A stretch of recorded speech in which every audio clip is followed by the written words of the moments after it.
श्रोतेहो नमस्कार. आजच्या मन की बातवर आधारित वृत्तविशेष या कार्यक्रमामध्ये आपलं स्वागत. श्रोतेहो, प्रधानमंत्री नरेंद्र मोदी यांनी आजच्या आकाशवाणीच्या मन की बात या कार्यक्रमामधून देशवासियांबरोबर संवाद साधला. यामध्ये त्यांनी विविध विषयांना स्पर्श करणारं मनोगत व्यक्त केलं. स्टार्टअप्स आणि युनिकॉर्नच्या क्षेत्रामध्ये भारताची कामगिरी प्रत्येक भारतीयासाठी अभिमानाचा विषय आहे. त्याबरोबर तंजावरच्या डुलणाऱ्या बाहुलीला मिळालं GI मानांकन आणि त्यामुळे ग्रामीण भागातल्या स्वमदत समूहांच्या कार्याला मिळणारी विश्वस्तरीय लोकप्रियता यांचा आवर्जून उल्लेख प्रधानमंत्र्यांनी आज मन की बातमध्ये केला. नवभारताच्या निर्मितीमध्ये युनिकॉर्न आणि स्टार्टअप माध्यमातून सजगतेनं कार्य करणाऱ्या नवयुवकांविषयी प्रधानमंत्री काय म्हणाले ते आपण त्यांच्या शब्दातून ऐकूया. इस महीने 5 तारीख को देश में यूनिकॉर्न की संख्या 100 के आंकड़े तक पहुंच गई है और आपको तो पता ही है, एक यूनिकॉर्न यानी कम से कम 7,500 करोड़ रुपए का स्टार्टअप। इन यूनिकॉर्न्स का कुल वैल्यूएशन $330 बिलियन यानी 25 लाख करोड़ रुपयों से भी ज्यादा है। निश्चित रूप से ये बात हर भारतीय के लिए गर्व करने वाली बात। आपको यह जानकर भी हैरानी होगी कि हमारे कुल यूनिकॉर्न में से 44 पिछले साल बने थे। इतना ही नहीं, इस वर्ष के 3-4 महीने में ही 14 और नए यूनिकॉर्न बन गए।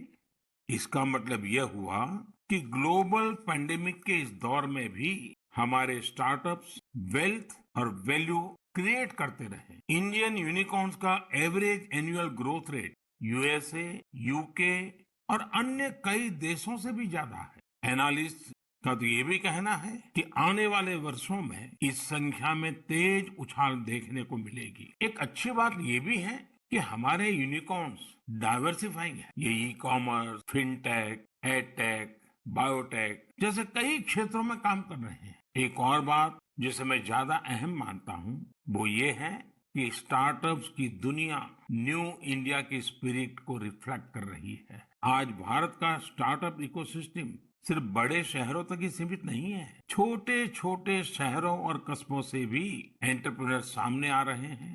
इससे पता चलता है कि भारत में जिसके पास इनोवेटिव आइडिया है वो वेल्थ क्रिएट कर रहा है. श्रोते हो, अनेक भाषा, अनेक लिपी, अनेक बोली अशा विविधतेने नटलेल्या आपल्या भारतामध्ये अचंबित करणाऱ्या अनेक गोष्टी घडत असतात आणि यातूनच एक भारत श्रेष्ठ भारताचं दर्शन घडतं असं म्हटलं तर वावगं ठरणार नाही. याचंच एक उदाहरण आज प्रधानमंत्र्यांनी दिलं. यामुळे संथाली समाजात बोलत असलेल्या ओल चिकी लिपीमध्ये देशाची घटना लिहिणारे श्रीपती टोडुडू यांचा परिचय आज देशवासियांना झाला.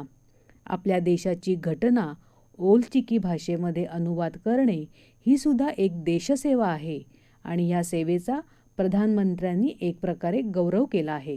श्रोते हो, काही दिवसांपूर्वी सुरू झालेल्या चारधाम यात्रेचा उल्लेख आज प्रधानमंत्र्यांनी केला. श्रद्धा, सृजन आणि सकारात्मकता यांचं दर्शन चारधाम यात्रेमध्ये होत असल्याचं त्यांनी सांगितलं. देवभूमी उत्तराखंडमध्ये असंख्य लोक तीर्थसेवा करीत तीर्थयात्रा करत असल्याचं त्यांनी नमूद केलं. विशेष म्हणजे अशा प्रकारे स्वच्छता मोहीम, अमरनाथ यात्रा, आपल्या पंढरपूरला भरणाऱ्या आषाढी कार्तिकी वारी तसंच पुरीच्या जगन्नाथ यात्रेमध्येही राखून पावित्र्य जपण्याचं आवाहन त्यांनी आज केलं. याविषयी प्रधानमंत्र्यांचं मनोगत आपण जाणून घेऊया. साथियों, हमारे यहाँ जैसे तीर्थ यात्रा का महत्व होता है, वैसे ही तीर्थ सेवा का भी महत्व बताया गया है। और मैं तो ये भी कहूंगा, तीर्थ सेवा के बिना तीर्थ यात्रा भी अधूरी है। देवभूमि उत्तराखंड में ऐसे कितने ही लोग हैं जो स्वच्छता और सेवा की साधना में लगे हुए हैं। रुद्रप्रयाग के रहने वाले श्रीमान मनोज बेंजवाल जी से भी आपको बहुत प्रेरणा मिलेगी। मनोज जी ने पिछले 25 वर्षों से पर्यावरण की देखरेख का बीड़ा उठा रखा है। वो स्वच्छता की मुहिम चलाने के साथ ही पवित्र स्थलों को प्लास्टिक मुक्त करने में भी जुटे रहते हैं। वहीं गुप्त काशी में रहने वाले सुरेंद्र बगवाड़ी जी ने भी स्वच्छता को अपना जीवन मंत्र बना लिया है। वो गुप्त काशी में नियमित रूप से सफाई कार्यक्रम चलाते हैं और मुझे पता चला है कि इस अभियान का नाम भी उन्होंने मन की बात रख लिया है। ऐसे ही देवर गांव की चंपा देवी जी पिछले 3 साल से अपने गांव की महिलाओं को कूड़ा प्रबंधन यानी वेस्ट मैनेजमेंट सिखा रही है।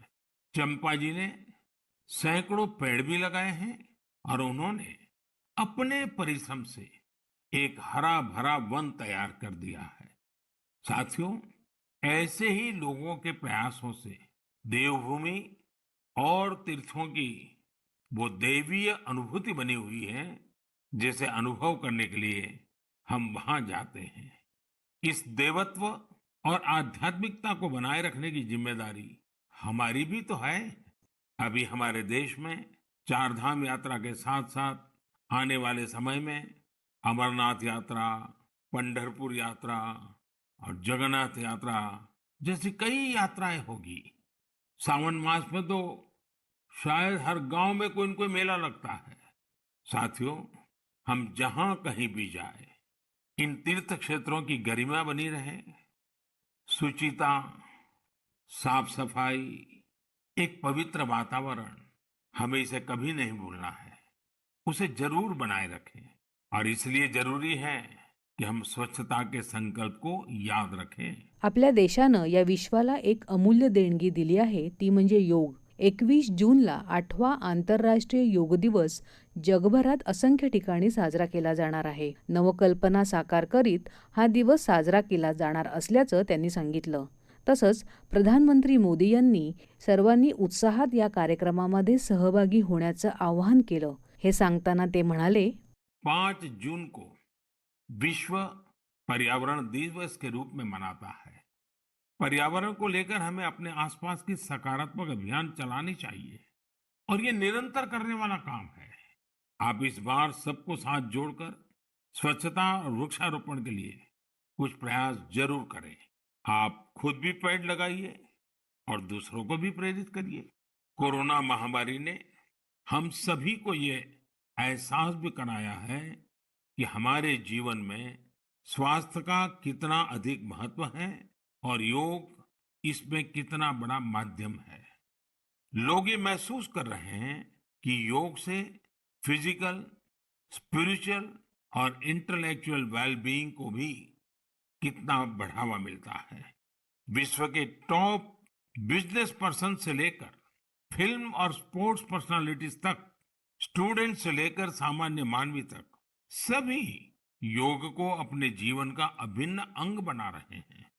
मुझे पूरा विश्वास है कि दुनिया भर में योग की बढ़ती लोकप्रियता को देखकर आप सभी को बहुत अच्छा लगता होगा।